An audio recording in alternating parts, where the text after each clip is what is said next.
5 seconds to go.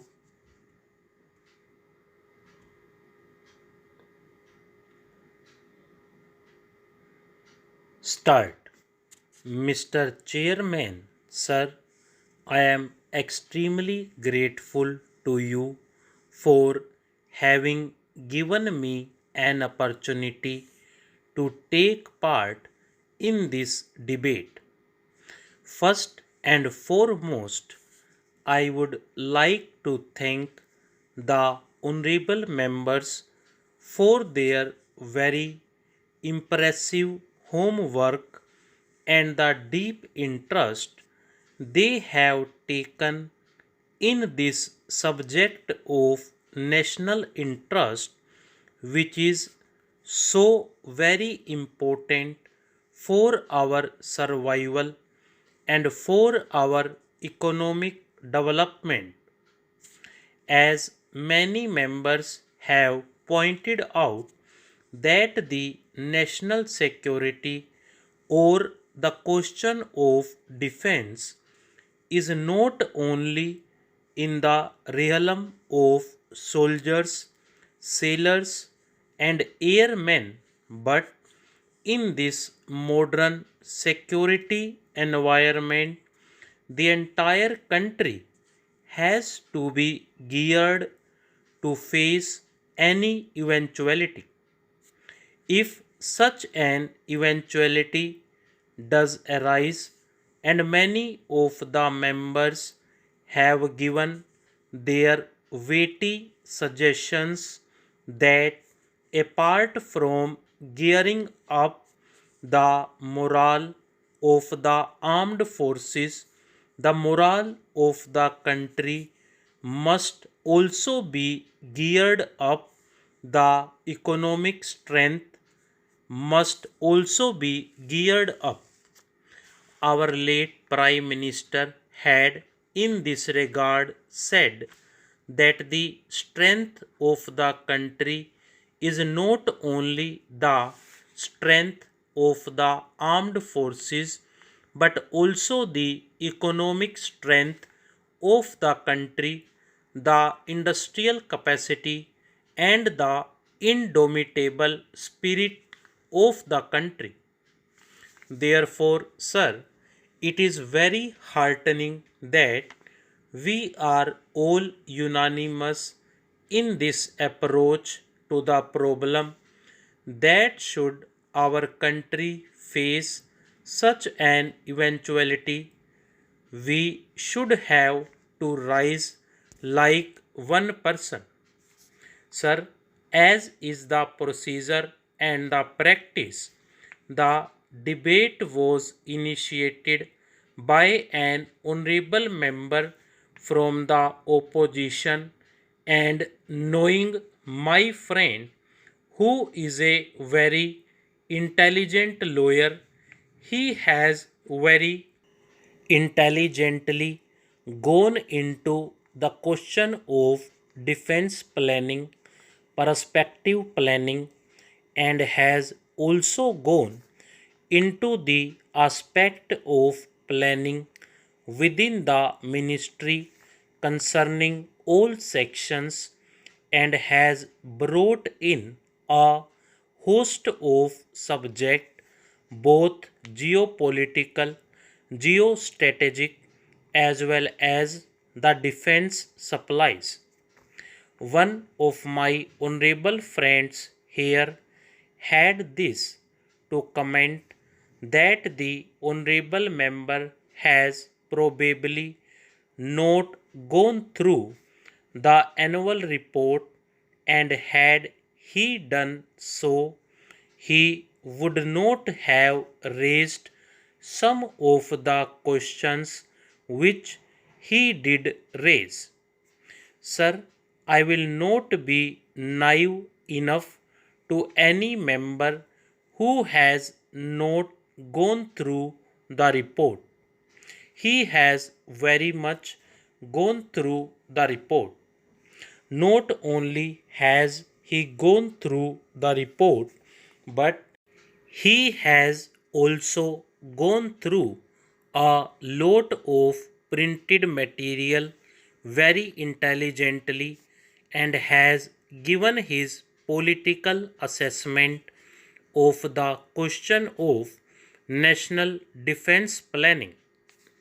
But I regret to say that he has, though fit to rely on considerable material from persons who are not accountable to Parliament, who are not answerable to the people of India, and he has been placed by the defense minister who is accountable to Parliament and who is answerable to the people of India.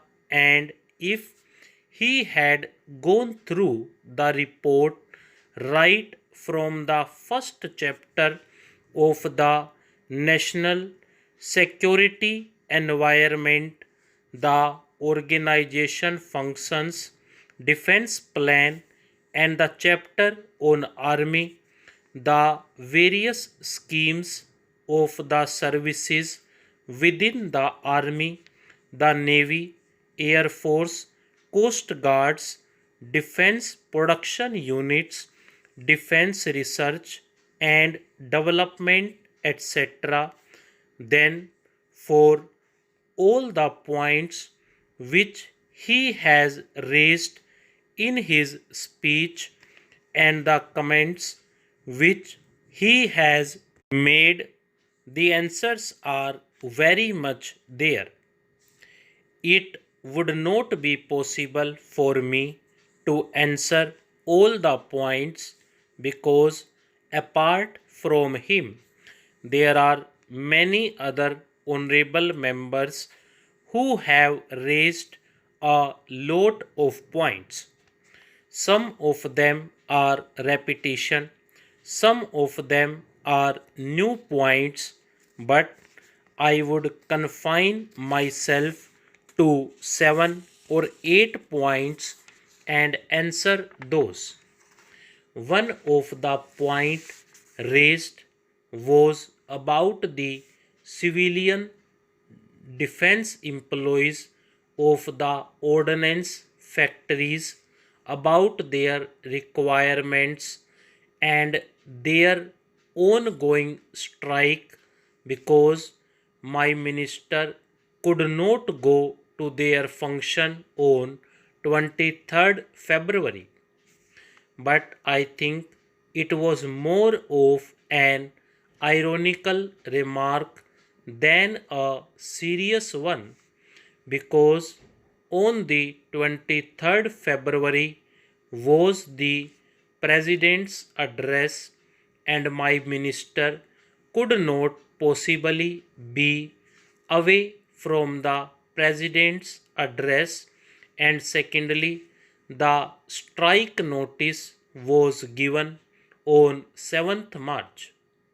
The notice was given at a time when the ministry was already seized of the matter, and I would like to refer to the matter of the fourth pay commission, to which the honorable member has referred also, that the fourth pay commission's recommendations were not being implemented, nor is it in parity with the railways.